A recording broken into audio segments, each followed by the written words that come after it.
بسم اللہ الرحمن الرحیم۔ دین اسلام زندگی چینل کے ناظرین السلام علیکم۔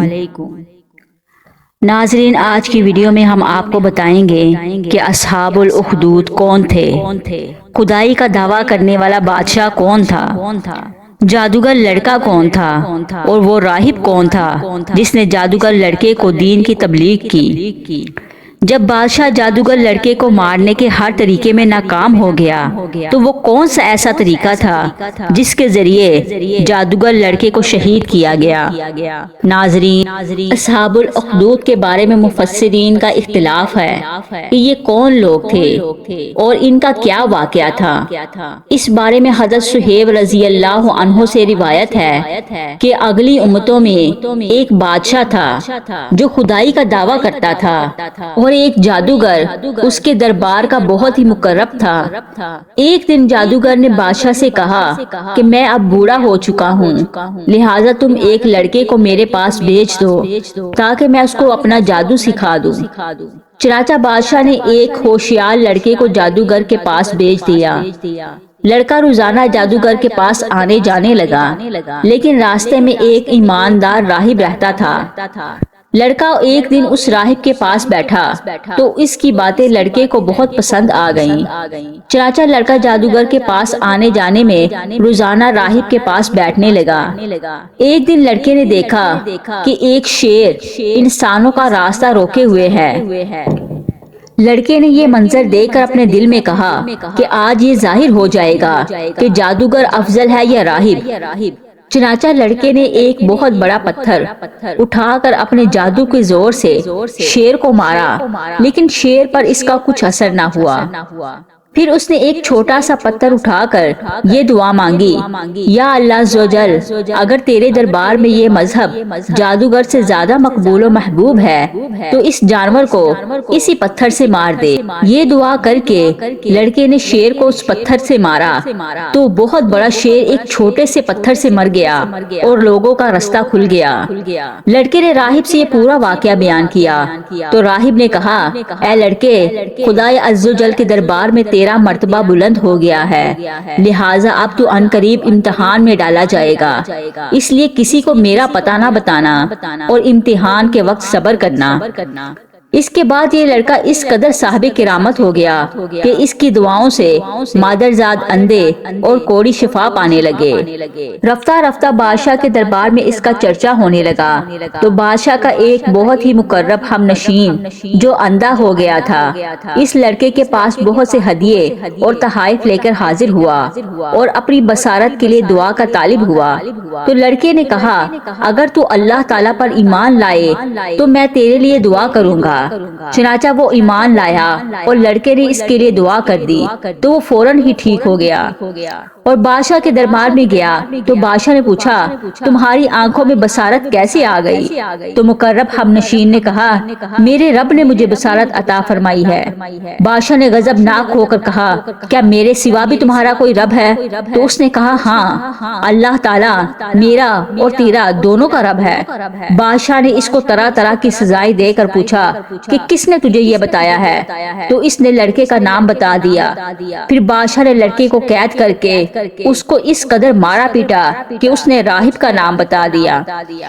بادشاہ نے راہب کو گرفتار کر کے اس سے کہا کہ تم اپنے عقیدے کو چھوڑ دو، مگر راہب نے صاف صاف کہہ دیا کہ میں اپنے اس عقیدے پر آخری دم تک قائم رہوں گا۔ یہ سن کر بادشاہ آگ بگولا ہو گیا اور اس نے راہب کے سر پر آرا چلوا کر اس کے 2 ٹکڑے کر ڈالے۔ اس کے بعد بادشاہ نے اپنے مقرب ہم نشین کے سر پر بھی آرا چلوا دیا۔ پھر لڑکے کو سپاہیوں کے سپرد کیا اور حکم دیا کہ اس کو پہاڑ کی چوٹی پر چڑھا کر اوپر سے نیچے سے لڑکا دو۔ لڑکے نے پہاڑ پر چڑھ کر دعا مانگی تو ایک زلزلہ آیا اور بادشاہ کے سپاہی زلزلہ کے جھٹکوں سے ہلاک ہو گئے اور لڑکا سلامتی کے ساتھ پھر بادشاہ کے سامنے آ کھڑا ہو گیا۔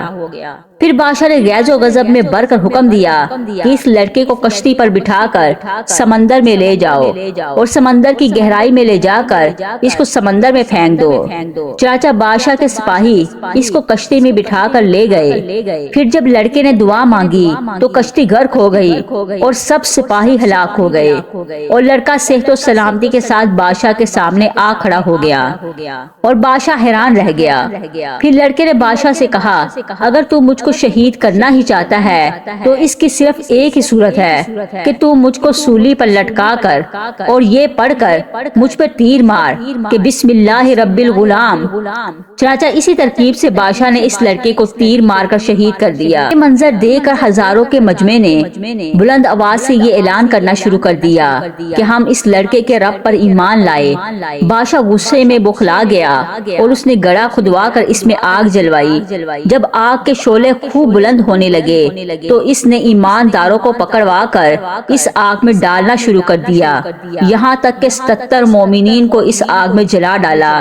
آخر میں ایک ایمان والی عورت اپنے بچے کو گود میں لیے ہوئے آئی، اور جب بادشاہ نے اس کو آگ میں ڈالنے کا ارادہ کیا تو وہ کچھ گھبرا گئی۔ تو اس کے دودھ پیتے بچے نے کہا اے میری ماں صبر کر، تو حق پر ہے۔ بچے کی آواز سن کر اس کی ماں کا جذبہ ایمانی بیدار ہو گیا اور وہ مطمئن ہو گئی۔ پھر ظالم بادشاہ نے اس مومنہ کو اس کے بچے کے ساتھ آگ میں پھینک دیا۔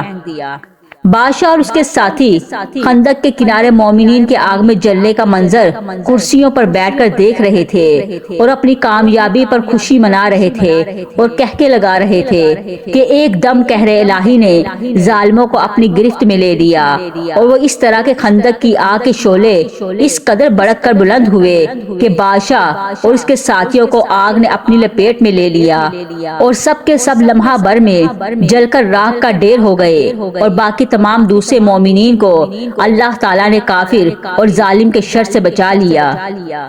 اس واقعہ کو اللہ تعالیٰ نے قرآن مجید میں سورہ بروج پارہ نمبر 30 میں اس طرح بیان فرمایا، کھائی والوں پر لعنت ہو کہ وہ اس بڑکتی آگ والے جب وہ اس کے کناروں پر بیٹھے تھے، اور وہ خود گواہ ہے جو کچھ مسلمانوں کے ساتھ کر رہے تھے۔